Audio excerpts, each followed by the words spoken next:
I think the discussion that we had today with Rahul Gandhi sir is most fruitful. ऐसे discussions जो इस देश की शिक्षा व्यवस्था पे होते ही नहीं है, शिक्षा व्यवस्था पे चर्चा नहीं होती है, इस पूरे शिक्षा व्यवस्था को जिस तरीके से टेक ओवर करके यंग प्रॉमिसिंग माइंड्स को, उनकी एजुकेशन को, लर्निंग को, क्यूरियोसिटी को ख़त्म कर दिया जा रहा है, इस पे कोई डिस्कशन नहीं होता है.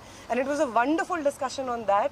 और एक और जो हमारा कंसर्न है, जो हमने सर के साथ शेयर किया, कि आज बिहार बंद का एक कॉल था, जिस कॉल से पहले कल बड़ी संख्या में स्टूडेंट एक्टिविस्ट्स को बिहार पुलिस ने गिरफ्तार किया और रात तक, देर रात तक हमें नहीं मालूम था कि वो कहाँ थे.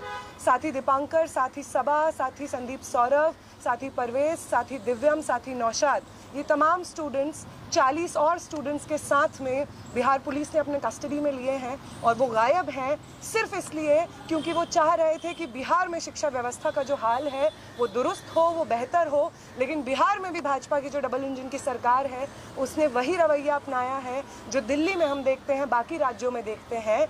और जो तीनों डिमांड सर ने यहाँ पे रखी हैं, वो बिल्कुल सही मायने में इस देश के नौजवानों, छात्रों की डिमांड्स हैं. No step back on Dharmendra Pradhan's resignation.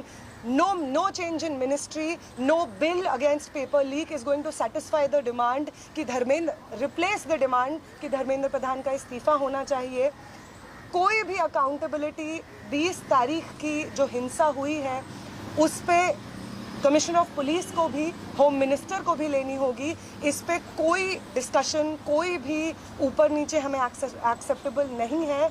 और तीसरा और सबसे इम्पॉर्टेंट डिमांड कि वो प्रधानमंत्री जिनके रहते हुए हमारी शिक्षा व्यवस्था आज ढहने की कगार पे पहुंच गई है, और उस शिक्षा व्यवस्था को दुरुस्त करने के लिए जब हम लोग प्रोटेस्ट्स करते हैं, प्रदर्शन करते हैं, तो हमारे ऊपर बर्बर लाठीचार्ज होता है. उस प्रधानमंत्री को इस देश के नौजवानों और छात्रों से माफ़ी मांगनी होगी. ये तीनों डिमांड्स रेज करने के लिए बहुत बहुत शुक्रिया सर. ये सारी डिमांड्स इस देश के नौजवानों की, छात्रों की डिमांड्स है. आपका बहुत शुक्रिया.